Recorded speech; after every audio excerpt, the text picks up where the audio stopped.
Vi el auto de mi esposo en un cementerio. Lo que escuché me dejó en shock, la verdad oculta. El coche oscuro estaba aparcado junto a un sendero de grava, con las luces de la mañana reflejadas en la carrocería, como un brillo muerto. Vika no lo creyó al principio.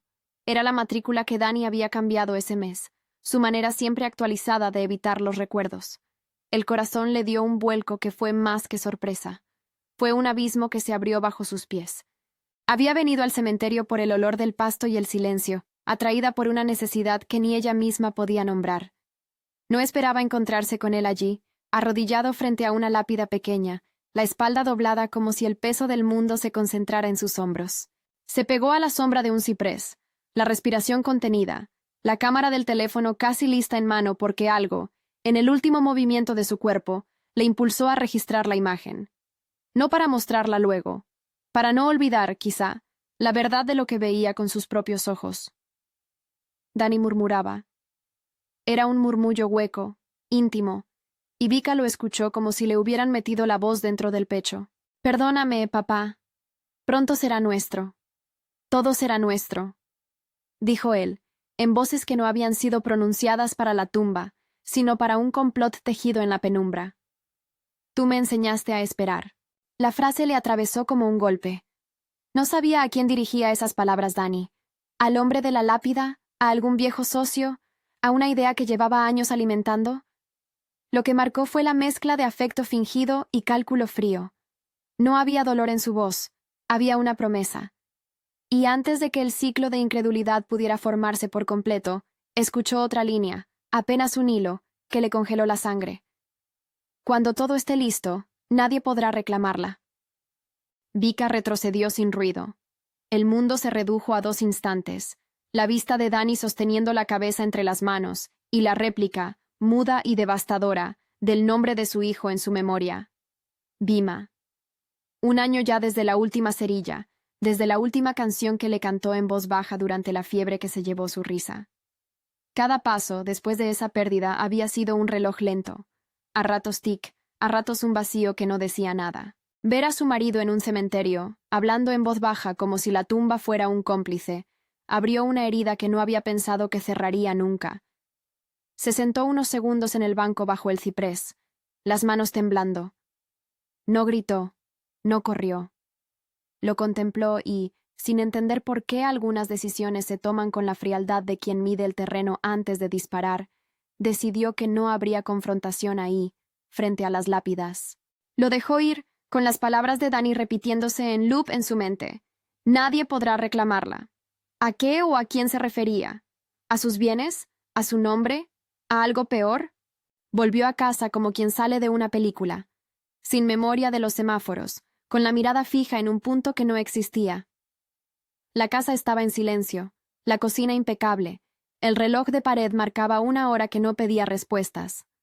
Dani apareció a la hora de la cena con la compostura habitual, esa mezcla de carisma cansado y promesas de futuro que siempre sabía decir en voz baja. No vio en él la mancha de culpa en la ropa, ni los ojos enrojecidos de quien ha pasado la noche en vela. Vika le sonrió. Su sonrisa fue una máscara trabajada con paciencia. Los 3 platos en la mesa, la música baja, la conversación de sobremesa como un carrusel que giraba sin tocar fondo. Pero la noche no estaba hecha para el olvido. Las manos de Vika no se quietaron. Revisó su bolso con una calma que asustó a su propia mente. Dentro, la chispa de prueba, una foto borrosa del coche, tomada desde la distancia.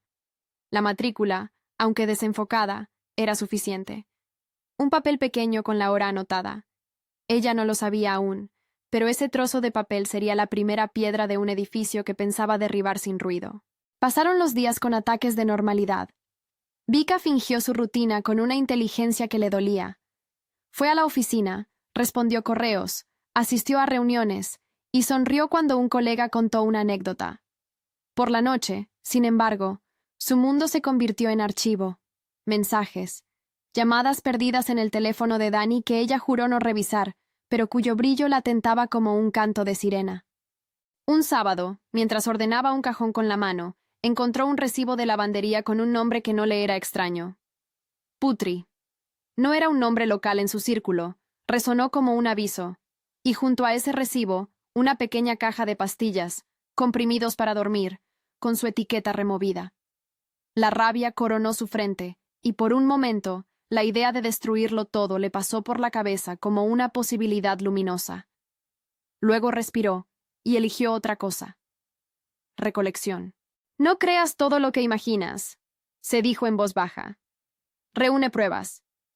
Era una sentencia más que una frase, una brújula. Siguió los pasos conocidos por cualquiera que ha decidido investigar por su cuenta. Observación, anotación, silencio. Pero no se lanzó sola a la casa. Llamó a un profesional. La idea de contratar a un detective la asustó y la liberó al mismo tiempo. Hacerlo la colocaba en un lugar menos emocional y más operativo. Si quería derrumbar una mentira, necesitaba certezas reconocibles por la ley y por la sociedad, fotos, documentos, registros.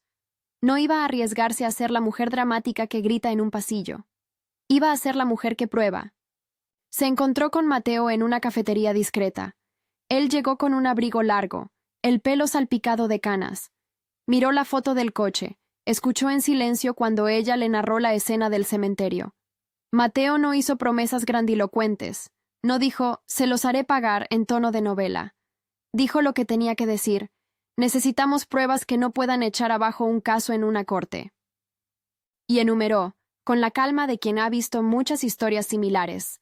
Se tatué de la entrada al cementerio, registros de entradas y salidas de clínica maternales, acta de nacimiento, pruebas de transferencias bancarias, testigos. Nada de entrar por la fuerza, nada de engaños que te pongan en la línea de la ley. Todo legal, todo tramitado, aclaró. Vika aceptó. Pagó con una tarjeta que llevaba años organizando como reserva. No por dinero, sino por creer que la verdad tenía un precio razonable. Mateo le preguntó solo una cosa más. ¿Qué quieres que pase cuando tengamos todo? Vika se quedó un instante y dijo, quiero que lo vean, a todos. Quiero que escuchen lo que escuché yo, que no exista otra interpretación. Durante las semanas siguientes, la vida cotidiana se convirtió en un montaje paralelo. La Vika pública, que respondía correos y atendía reuniones, y la Vika oculta, que revisaba fotos en un rincón de la casa a medianoche, que repasaba nombres y fechas. Mateo trajo fotos, una secuencia tomada desde lejos, donde se veía a Dani entrando en un edificio modesto con una mujer joven. Otra, tomada desde la distancia, donde ambos salían junto a un niño pequeño, rubio, con los hombros encogidos contra el viento. Vika presionó los labios hasta que la boca le dolió. No hubo gritos, solo un registro interno, como quien toma nota en frío. Nombre de la clínica, hora de la visita, un ticket de pago. Mateo tenía más. Un acta de nacimiento que colocaba a Dani como padre de un niño llamado Vagas, inscrito en el registro público 6 meses después de que Vika diera por concluido su duelo. Aquello se sintió como una daga envuelta en seda. Era la confirmación de lo que intuyó y lo que temió. ¿Y la madre?, preguntó Vika. Putri, dijo Mateo. Tiene antecedentes por deudas médicas. Es joven. Vive en un apartamento que no figura a su nombre. Pero eso no importa tanto como lo que pone el acta. El nombre de Dani, firmado. Legal. La lectura del documento fue un soplo frío. Vika recordó, con la nitidez de la nostalgia cortada, las voces en la casa. La madre de Dani, y Busara, siempre tan acogedora cuando venían de visita. Sus manos sobre la mesa, su risa medida, esa manera de mirar como si todo fuera posible, con una suma correcta de contactos y tiempo. La complicidad entre su esposo y la madre había sido una verdad incómoda que no quiso ver porque negar a veces es una defensa. Mientras Mateo avanzaba la investigación, Vika trazó su propio mapa. Las transferencias bancarias que aparecían en los extractos de Dani, pequeñas cantidades hacia cuentas anónimas, la reserva de un abogado que sonaba demasiado confidencial, mensajes borrados en el teléfono que Mateo recuperó parcialmente. Todo apilado como piezas de un rompecabezas cuya imagen final prometía romper su vida en dos. Sí, había algo más. Una conversa vocal que Mateo logró rescatar de un respaldo. Una voz de mujer, asustada, que decía, «No quiero que pase lo mismo que a mi mamá». Y otra voz masculina que respondía con un tono que Vika conocía demasiado bien, porque era la voz que la había acompañado en años de promesas. Calmada, persuasiva, capaz de explicar cualquier caída como una transición. La frase no era explícita, pero el subtexto era claro. Planearon un modo de desplazarla de su posición. Nadie podrá reclamarla, había dicho Dani en la tumba. Esa frase colgaba ahora en el aire como una prueba en sí misma, una pista que daba forma al motivo. La herencia, la casa, la seguridad financiera que Bhima había dejado en papeletas y seguros. Vika se sorprendió de la calma con la que comenzó a moverse. La rabia, que había sido un incendio desordenado las primeras noches, era ahora una brasa que iluminaba un plan. No buscaba destruirlos, buscaba que la ley hiciera su trabajo. Pero usar la ley como arma requiere estrategia, pruebas, el momento y el público adecuado. Si hacía la acusación en privado, serían acusaciones que podrían ser llamadas locura en un tribunal humano. Tenía que montar la escena con la misma precisión con la que ellos habían planeado su traición. Construyó una lista de prioridades: asegurar los documentos originales, sacar copias en peritaje que certificaran su autenticidad, proteger la cuenta en la que la familia guardaba sus ahorros y cambiar las contraseñas. Lo hizo todo con manos que no temblaron. Se reunió con un abogado sugerido por Mateo, una mujer de mirada firme llamada Clara. La abogada revisó los papeles y habló de procedimientos. Necesitamos presentar una denuncia sustentada ante el Ministerio Público. Para eso, se requiere una línea de tiempo, pruebas periciales, testigos, y si hay documentos suscritos de manera sospechosa, una pericia caligráfica. Nada poético, todo legal y delimitado. Vika escuchó y sintió cómo cada palabra de Clara trazaba un camino donde antes veía niebla. En paralelo, la estrategia psicológica comenzó a germinar.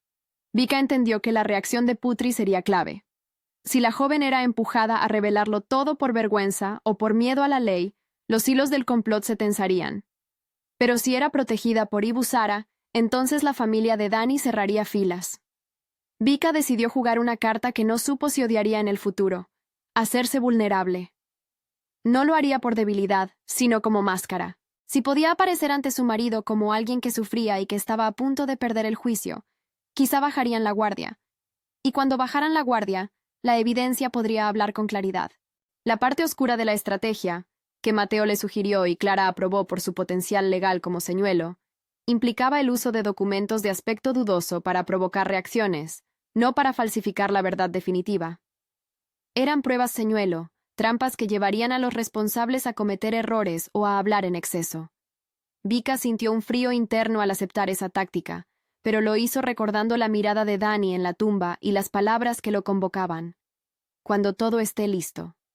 Esa frase le dio permiso para usar recursos que en otro contexto habría rechazado. Las primeras semanas se llenaron de encuentros clandestinos, un fotógrafo que colocó una cámara en la esquina de la clínica, un notario que confirmó la existencia de al menos 2 firmas sospechosas en papeles relacionados con seguros, la confirmación de un depósito importante en la cuenta de Ibu Sara poco tiempo después del nacimiento del niño de Putri. Los movimientos eran impecables, burocráticos y por eso más letales. Cada papel tenía un sello, cada sello una fecha. Vika los coleccionaba como quien reúne pruebas para un tribunal que, esperaba, no fallaría por negligencia. Lo que vino después fue una noche en la que la casa se llenó de pequeñas tensiones que parecían miniaturas de la tragedia mayor. Vika recibió un mensaje anónimo en su teléfono. Una foto de la misma lápida por la que había visto a Dani arrodillado. Solo una frase: no sigas mirando. No había remitente. Cuando lo enseñó a Mateo, él frunció el ceño y clavó la mirada en la pantalla. Esto puede ser intimidación. Es una línea fina. Te están avisando o te están probando. Mantén la calma. La calma le costaba. Sabía que alguien, quizá la madre de Dani o Putri, estaba jugando a estar un paso por delante. Esa noche, Vika miró las fotos del niño que Mateo le trajo. Vargas dormía con la expresión de quien no sabe qué es pieza de ajedrez. El contraste entre la inocencia del niño y la fría planificación de los adultos desató en Vika una determinación que no era venganza, era protección. Si lo que deseaban era apropiarse de su vida y de su nombre, ella usaría el mismo entramado legal para devolverles el golpe social que merecían.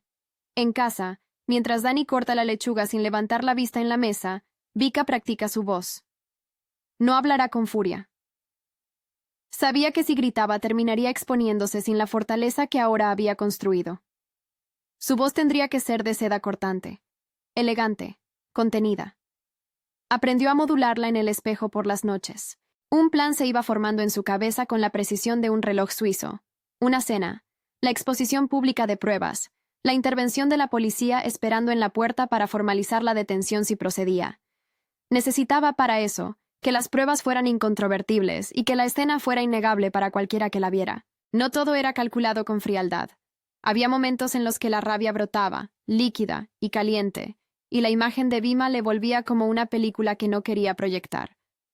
Recordó sus manos pequeñas sosteniendo sus dedos, su primer diente caído, su risa con una canción hecha a medias.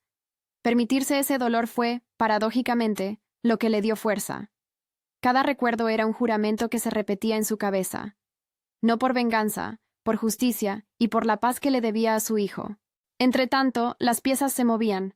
Mateo consiguió, tras una solicitud formal, el registro de visitas de la clínica y varias imágenes de CCTV que mostraban encuentros entre Dani y Putri en fechas clave. No eran imágenes cinematográficas, no mostraban un qué evidente, sino una concatenación de hechos, entradas, salidas, horas coincidentes con transferencias. El acta de nacimiento, cruzada con recibos y mensajes que Mateo había logrado recuperar, dibujó una línea que apuntaba a una paternidad reconocida y, posiblemente, a la intención de integrar a Vagas al patrimonio familiar mediante un juego de documentación y voluntades. Vika tomó una decisión que marcó el final de un estado y el inicio de otro. Iba a invitar a Dani y a Ibu Sara a una cena en casa, una cena que sería un escenario controlado. Les envió una invitación formal, con la excusa de celebrar un acuerdo de familia sobre la casa. Sabía que lo aceptarían. La ambición tiene nombres y fiestas. También invitó a Putri. En la invitación, Vika hizo notar que sería una reunión con un invitado especial, un amigo que vería un material importante. No lo nombró. Dejó la curiosidad en el aire. Era un señuelo perfecto. El día previo a la cena, Vika recibió un sobre en su buzón, unas hojas con recortes de prensa sobre escándalos similares que terminaron en prisión para quienes tramaron herencias ajenas. No tenía remitente ni sello que indicara origen, pero la intención de que supiera que había otros finales posibles fue nítida. Mateo le aseguró que todo estaba listo. Copias peritadas de los documentos, un técnico que haría una grabación de alta calidad de lo que ella quería reproducir y la coordinación con la policía para el momento en que la evidencia fuera suficiente para proceder. Y entonces llegó la noche previa en que Vika se sentó frente a la tumba de Vima con las manos en el frío del mármol, no para pedir venganza, sino para pedir paz. Le habló en voz baja, contándole del plan como si le contara a una amiga, con esa mezcla de humor seco con la que la gente narra el improbable. Mañana, le dijo, haré que te oigan. No prometió reconciliación ni perdón, prometió verdad. Antes de irse, susurró algo que no fue para ella, sino para el viento. No volveré a dejar que me borren. Luego se levantó, la sombra larga la siguió hasta la salida del cementerio, y el mundo se preparó para una comida que sería más que una cena. Sería el inicio de la exposición. Había, sin embargo, una pieza que aún no encajaba del todo, una grabación que Dani había hecho en la tumba, la frase que Vika oyó, nadie podrá reclamarla, no estaba completa en las pruebas que Mateo tenía. Si lograban conseguir el audio exacto de esa conversación en la tumba, todo sería infinitamente más devastador. Pero no podía forzar la obtención de esa grabación sin pasar por procedimientos que requerían tiempo y permisos. Había que jugar con lo que tenían y con la psicología del elenco acusado. Ella sabía que, en estas batallas, la exposición pública podía ser igual de potente que una cinta de audio. El plan, en su forma primitiva, era claro: invitar, exponer y, en el punto más frágil para ellos, contar con la presencia policial para hacer las comprobaciones formales. Si los acusados intentaban una huida, la ley ya tendría soporte para detenciones preventivas. Si intentaban negar, la proyección de material audiovisual y los documentos peritados harían que la negación quedara pequeña y absurda frente a las evidencias. Vika no deseaba sangre. Quería justicia con la fuerza de la verdad visible. Cuando la noche anterior a la cena tocó a su fin, Vika no durmió mucho. Al amanecer, repasó mentalmente los pasos con respiraciones largas y controladas. Había llamado a una amiga de confianza para que cuidara cualquier detalle lícito y avisara a la policía de que algo ocurriría sin revelar planes. No quería que la precipitación arruinara todo. Cuando el sol subía, la casa parecía una maqueta de civismo, con la mesa puesta y las servilletas dobladas. Solo ella sabía que debajo de la porcelana y el pan reposaba una bomba de verdad. Se vistió para la ocasión con una elegancia sin estridencias, un vestido sobrio de color marfil, la joyería mínima. Necesitaba que la cámara se fijara en sus palabras, no en su apariencia.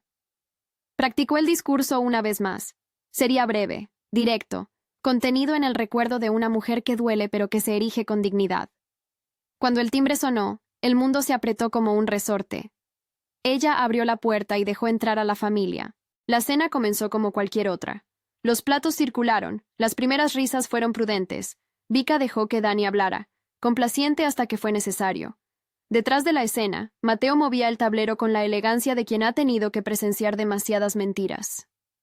Clara, la abogada, estaba oculta en la sala contigua, lista para comunicar en el momento justo. La policía, según lo convenido, se mantuvo en un coche aparcado frente a la casa, a la espera de una señal que sería la llave del mecanismo. Vika tomó la palabra justo cuando un silencio cortés se posó sobre la mesa. No dijo acúsote, ni te atrapo. Dijo cosas que dolían con más eficiencia. Habló de memoria, de ausencia y de nombrar. Después encendió el televisor. No una película, sino una proyección de imágenes que Mateo había preparado. En la pantalla apareció primero la foto del coche en el cementerio, luego la secuencia de entradas en la clínica, después el acta de nacimiento con la firma. Por último, el ticket de una transferencia hacia la cuenta de Ibusara, con la fecha que coincidía con el nacimiento de Vagas. Los ojos de Dani se abrieron como platos. Ibusara palideció. Putri bajó la mirada. Lo que vino después fue una mezcla de murmullos y negaciones. Dani intentó articular algo, pero su voz sonó hueca ante la evidencia acumulada. Vika, sin levantar la vista, apretó la mano debajo de la mesa. No buscó la humillación, buscó el ajuste justo entre prueba y acción. Fue entonces cuando Mateo subió el volumen de una grabación. No la cinta completa del cementerio, pero sí un trozo que mostraba la cadencia de la voz de Dani en conversaciones íntimas con Putri, pidiéndole paciencia, hablándole de objetivos y sumas.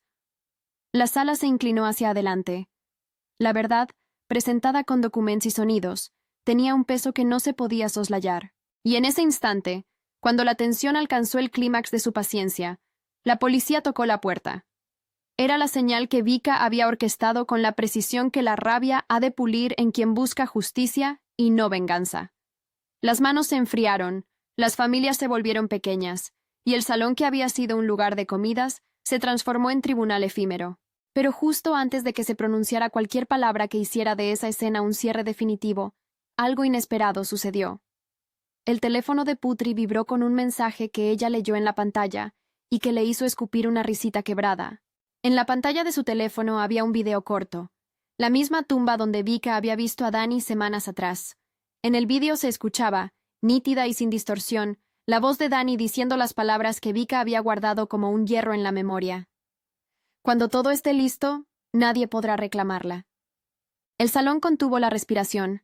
Esa frase, esa línea de audio tan implacable, cayó sobre la mesa como un veredicto. Algunos rostros se descompusieron de cara al peso de lo escuchado. Otros intentaron recomponer la dignidad que la evidencia les arrebataba. Vika cerró los ojos por un segundo. En su interior no había gozo. Había un silencio que sabía a justicia inminente. Había también algo que la dejó en suspenso. ¿Quién había grabado ese audio de la tumba? ¿Cómo había llegado hasta ellos? ¿Y por qué, justo ahora? La respuesta a esas preguntas sería la llave del siguiente movimiento. Pero esa era otra historia que esperaba su turno. La puerta de la casa se abrió de nuevo para dejar entrar luz, pasos de policías que venían a verificar lo que tenían en pantalla. La noche apenas asomaba cuando alguien pronunció palabras que sonaron como sentencia. Pero Vika, todavía sostenida por el último sonido del archivo y por la presencia de su propio temblor, supo que aquel momento no cerraría todo.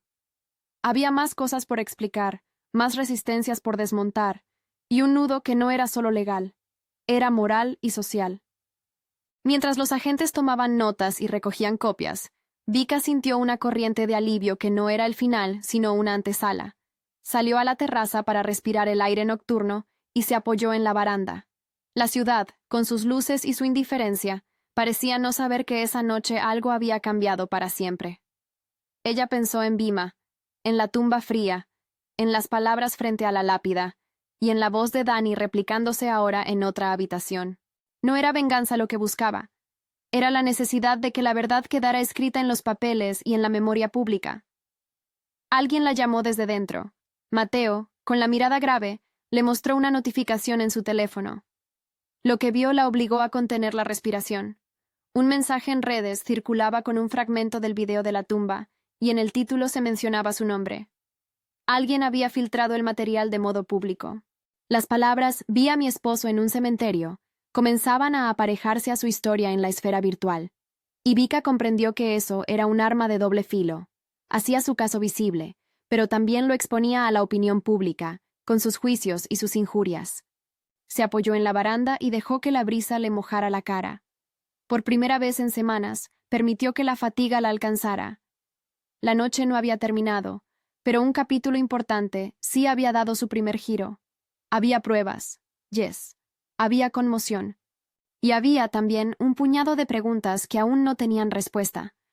La autoría del audio de la tumba, la implicación exacta de Ibu Sara, el papel real de Putri, si ella era víctima o cómplice, el destino de Vagas, que no había pedido nada a nadie. Vika cerró los ojos y repitió, como quien se dicta un juramento, una sola frase: «Haré las cosas con la verdad». No con odio, no con destrucción, con la misma claridad que merece una vida que fue usurpada. Entró en la casa con la determinación de quien sabe que la noche siguiente traerá nuevas piezas y que la verdad, cuando se junta en su totalidad, puede ser implacable.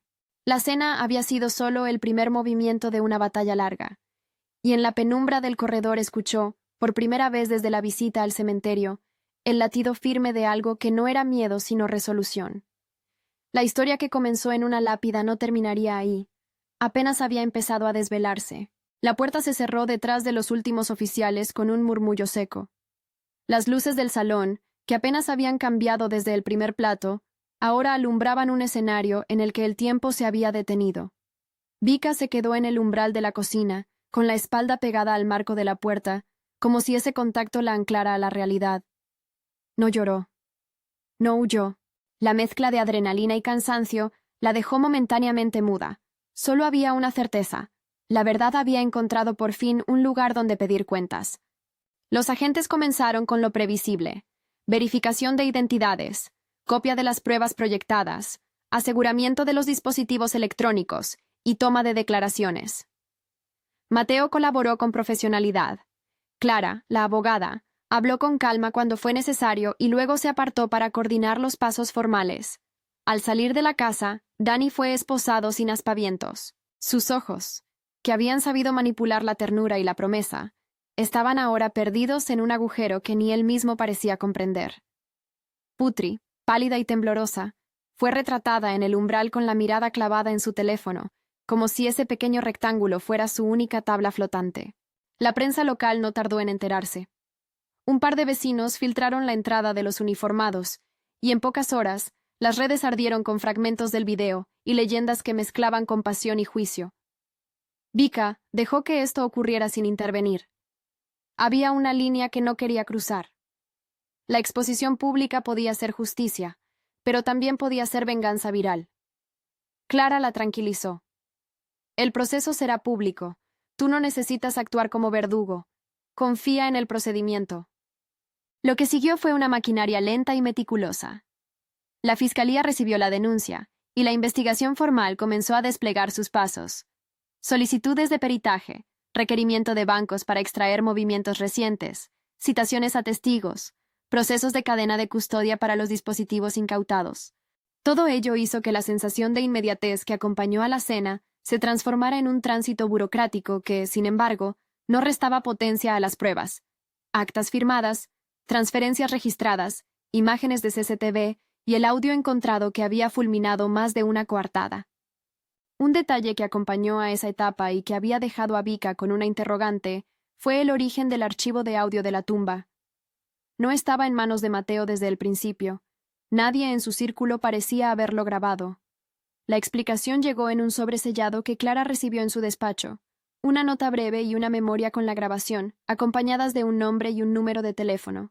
El remitente se identificó como Agus, un operario nocturno que trabajaba en el cementerio y que, por rutina y por la costumbre de cuidar el lugar, había hecho una grabación casual con su teléfono cuando vio un coche sospechoso a altas horas.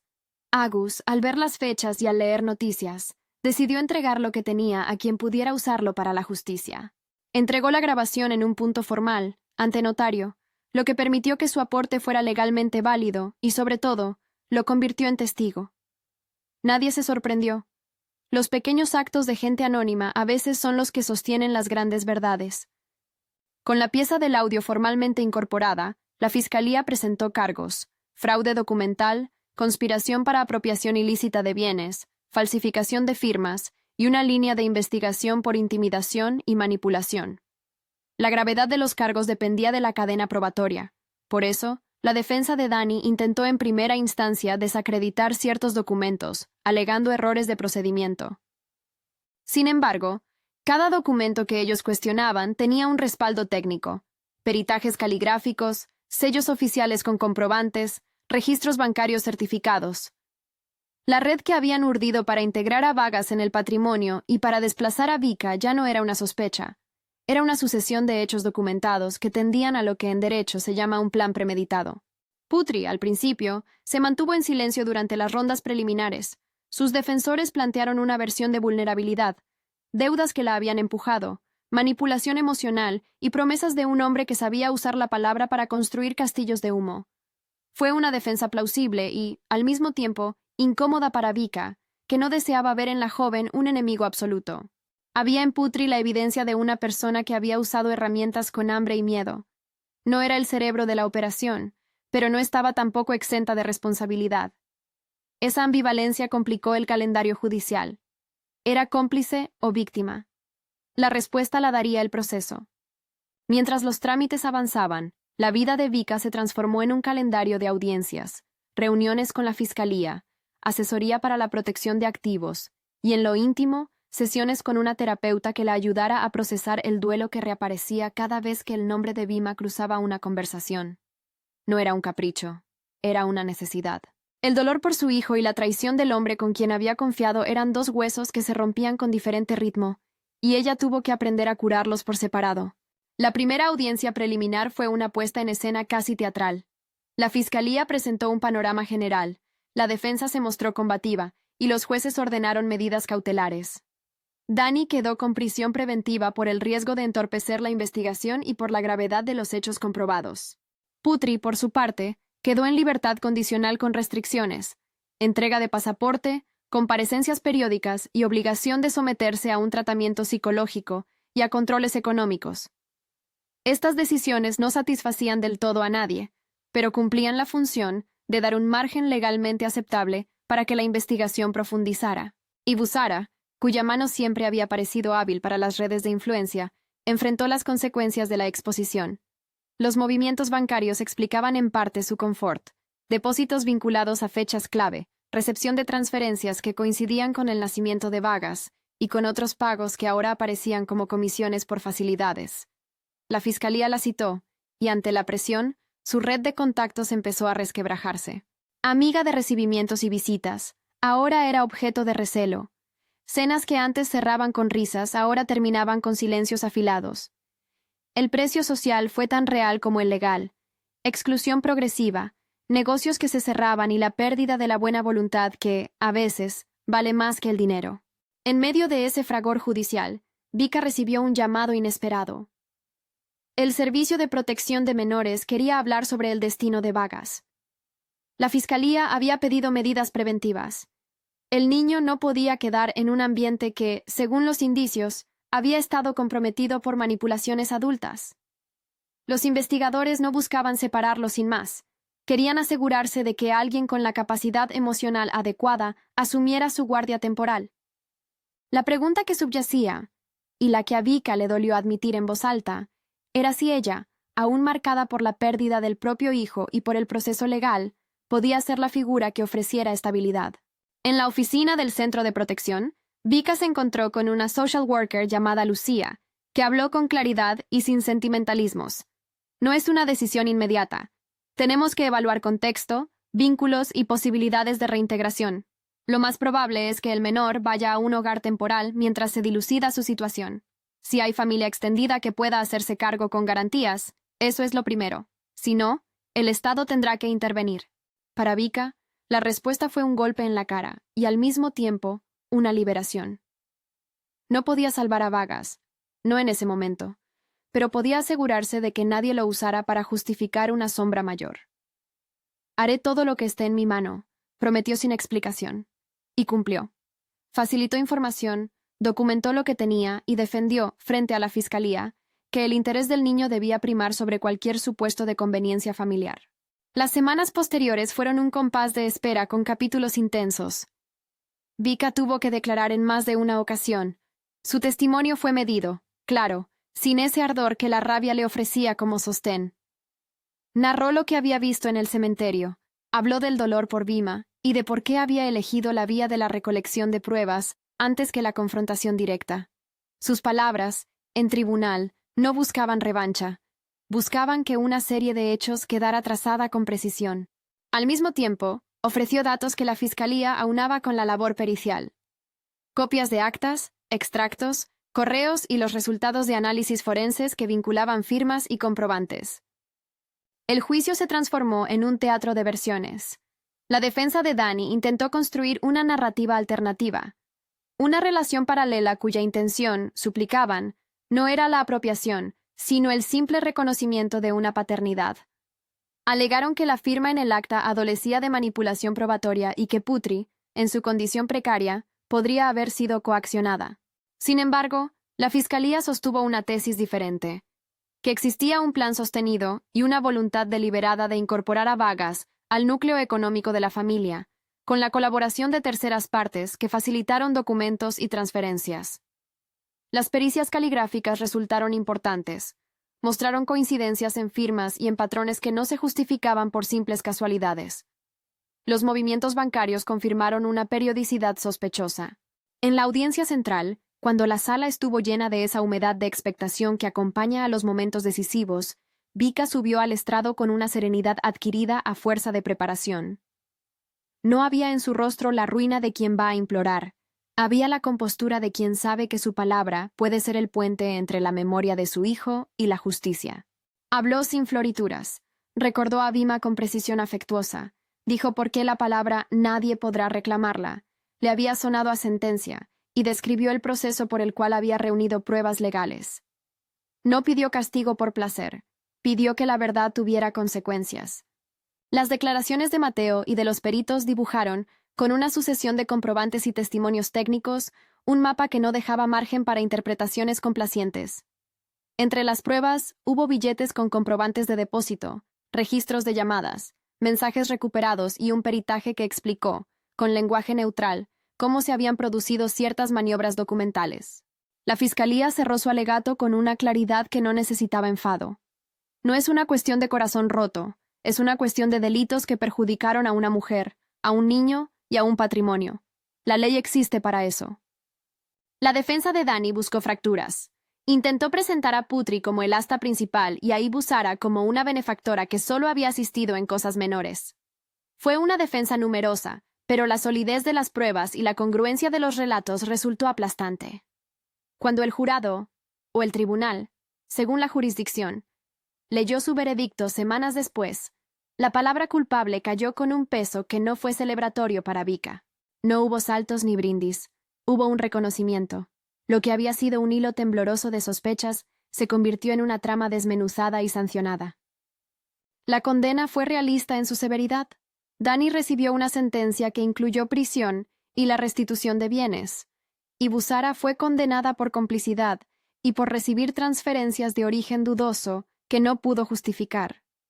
Putri, que cooperó con la investigación aportando detalles sobre la coacción emocional y económica, recibió una pena reducida y un programa obligatorio de rehabilitación y restitución, condicionado a su cooperación y a la reparación simbólica con actividades comunitarias. Las medidas sobre Vargas se resolvieron aparte. El menor pasó a custodia temporal del Estado, mientras se investigaban los lazos familiares que pudieran garantizar su bienestar. Con el tiempo, una tía materna de Putri manifestó interés y fue evaluada por los servicios sociales. Tras comprobarse condiciones aceptables y un plan de apoyo, se abrió la posibilidad de una reintegración supervisada, siempre en prioridad del interés del niño. La caída pública de los acusados fue paralela a la sanción judicial.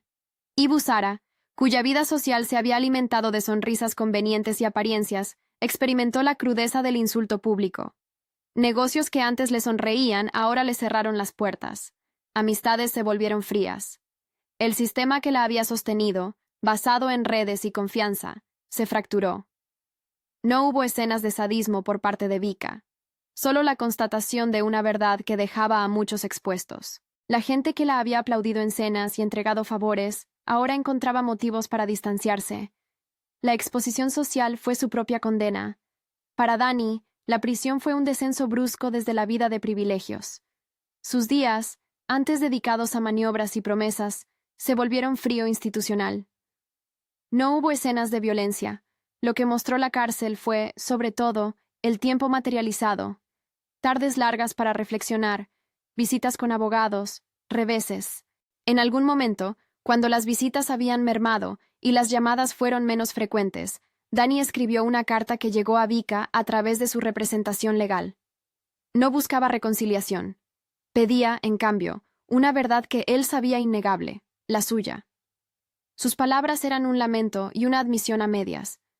Vika la leyó una vez y la dejó en un cajón. No contestó. La carta no le pidió algo que ella pudiera ofrecer y, quizá, eso la liberó. Con el cierre judicial, vino la posibilidad de clausurar capítulos y abrir otros. Vika, que había pasado meses inmersa en procedimientos legales, sintió que la vida le pedía movimiento. No fue un paso espontáneo. Vendió la casa que había sido el epicentro de su sufrimiento y de su estrategia. No lo hizo en gesto de huida. Lo hizo como un rito. La venta fue una ceremonia donde ella recuperó la autonomía de su patrimonio. No regaló las llaves, donó una fracción de los ingresos a una organización que apoyaba a madres en duelo, y destinó el resto a su seguridad y a proyectos que siempre había dejado a medias por la rutina doméstica. El proceso de reconstrucción fue lento y lleno de pequeñas victorias. Volvió a trabajar con una energía diferente, ahora con la serenidad que da la experiencia de haber enfrentado la peor traición y no haber renunciado a los principios. Empezó a dar charlas en grupos de apoyo para mujeres que habían sufrido pérdidas o traiciones, compartiendo su historia con la honestidad que no pedía compasión sino compañía. No era una figura pública que buscara aplausos. Era alguien que compartía herramientas, cómo documentar, cómo pedir ayuda, cómo mantener la cordura cuando el mundo te empuja al caos. En el plano afectivo, Vika mantuvo cierta reserva. No buscó una pareja para tapar huecos. Estableció vínculos nuevos, sí, pero construidos sobre la transparencia y la libertad. Su primer amor luego de esos años fue la amistad profunda. Personas que acompañaban sin juzgar, que preguntaban cómo estaba y se quedaban hasta que la respuesta fuera más clara. Uno de esos amigos, un diseñador llamado Andrés, la acompañó en pequeños proyectos solidarios y en el traslado de la casa. No hubo romance acelerado, solo una compañía que la hacía reír sin agenda. Con Andrés compartió cafés y caminatas, y con él dio pasos para abrir nuevas puertas sin que la sombra del pasado inhibiera las posibilidades. No era reconciliación con Dani, era la constancia de que la vida podía ofrecer segundos actos. El vínculo con Vargas fue un capítulo aparte. Cuando la tía de Putri fue evaluada favorablemente, se abrió una posibilidad segura para el menor. Vika aceptó mantener una cercanía cuidadosa. No buscó forzar un vínculo maternal que no le correspondía, pero sí procuró que no faltaran cuidados y que el niño no fuera utilizado en la dinámica de poder que había sido su centro. En ocasiones, y con la tutela de los servicios sociales, visitó al niño en contextos neutrales, llevando libros y juegos que facilitaran encuentros sin pretensiones. No había reconciliación de historias, había respeto por la infancia. Con el tiempo, la tía materna, una mujer trabajadora y con apuros económicos pero dispuesta a formarse y a recibir apoyo, demostró un esfuerzo genuino. Vargas creció con la posibilidad de interacciones estables. Vika, por su parte, encontró consuelo en saber que su intervención había priorizado la seguridad del niño sobre cualquier otra cosa. El epílogo emocional de la historia se acercó a la tumba de Vima. Volvió al cementerio con pasos más ligeros de los que había tenido la primera vez. Llevó flores sencillas y un par de velas que no encendió de inmediato. Prefería la claridad del día a la teatralidad de una vela. Se sentó en el banco que conocía y, antes de hablar, dejó que el silencio hiciera su trabajo. Pasado y presente se sentaron juntos sin pelear. Recordó la primera vez que lo vio sonreír, la primera palabra que pronunció y la canción inventada que lo calmaba en noches febriles. No trajo rencor con ella, trajo testimonios de una vida que no debía ser borrada. Aunque la justicia había fallado a su favor, Vika no encontró satisfacción en la humillación de otros. Encontró, en cambio, una paz templada por la certeza de haber defendido la verdad. En la tumba, habló con Bhima con voz natural, sin solemnidades exageradas. Le contó del juicio, de cómo la gente a veces hace cosas por ganas de llenar agujeros, y que ella había aprendido que la honestidad es un acto de coraje cotidiano más que un gesto único. Hoy, murmuró, no vine a pedir justicia, vine a decirte que no te olvidé, y que hice lo que pude para que nadie te utilizara como excusa. Dejó una carta, breve, con palabras que solo la madre y el hijo compartirían, si algún día alguien la leyera. Los meses siguientes fueron un aprendizaje de sencillez. Vika cultivó un jardín pequeño en su nuevo departamento, donde las manos trabajaban y la mirada se calmaba. Empezó a escribir, a bocetar proyectos de ayuda y a tomar clases de contabilidad para reforzar su independencia económica. Fue, en sí misma, un proceso de reconstrucción que no necesitó gestos grandilocuentes. Lo grande estaba en las decisiones cotidianas de alimentarse bien, de dormir lo necesario y de aceptar que el perdón podía ser un regalo que ella se daba a sí misma. No perdonó a Dani por él. Perdonó, en cambio, la posibilidad de seguir viviendo sin que el odio ocupara todo su espacio. Hubo, claro, días malos. Las fechas importantes, los recuerdos involuntarios, las publicaciones en redes que sacaban fragmentos del juicio y los comentarios hirientes eran recordatorios de que los procesos no terminan con una sentencia. Pero Vika aprendió a poner límites, alejarse de conversaciones tóxicas, no leer ciertos portales y, cuando la necesidad lo pedía, apagar el teléfono y salir a caminar. Su círculo íntimo se convirtió en refugio y en espejo. En una de esas caminatas, pasó por un café donde la conocía una barista que siempre le servía una sonrisa extra. Andrés la acompañó aquella tarde, y en un gesto sencillo le dijo: «Mira cuánto has avanzado». No fue una frase para consolar, fue una constatación. Vika sonrió, porque era verdad. Había reconstruido la cotidianeidad, y con ello, su sentido de dignidad. El cierre de la historia llegó sin fuegos artificiales. En el aniversario de la sentencia, Vika volvió al cementerio con una carpeta en la mano. Los documentos de la venta de la casa, el correo de la organización a la que había donado, y un plan en el que proponía crear un pequeño fondo en memoria de los niños perdidos, para apoyar a madres en duelo y financiar asesoría legal a mujeres en situaciones similares. No lo hizo por exhibición. Lo hizo porque comprendió que su experiencia podía servir de herramienta para otros. En la tumba, dejó una placa pequeña con el nombre de Bhima y una frase que ella misma tachó y reescribió hasta que encontró la forma justa. En memoria de quien enseñó a su madre a ser fuerte. No buscó grandes epitafios. Se trataba de un gesto íntimo que cerraba círculos y abría proyectos. Antes de irse, miró hacia el sendero donde la primera vez había visto el coche de Dani.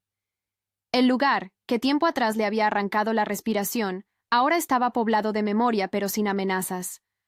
Supo entonces que había llegado a un punto donde la vida se definía por lo que elegía construir, no por lo que otros le habían quitado. No había reconciliación con los culpables, pero sí una resolución clara. Cuidaría lo suyo, protegería su espacio y dedicaría parte de sus recursos a quienes habían quedado atrás.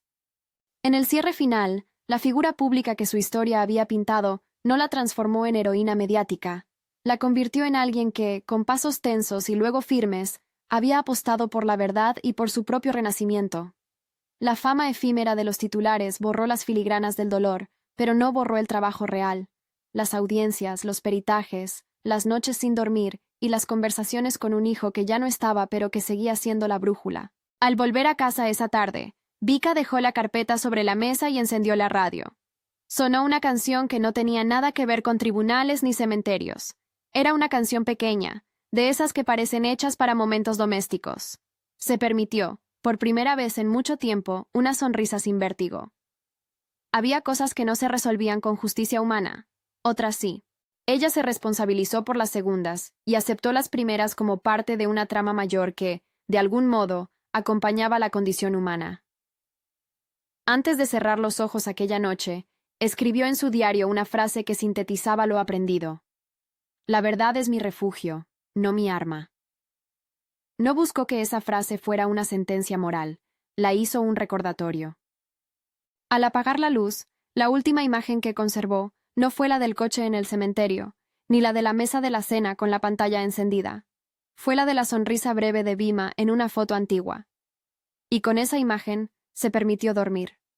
Si esta historia resonó contigo, si te hizo recordar alguna experiencia personal de traición y de búsqueda de justicia, deja un comentario contando de dónde nos miras y qué te dejó.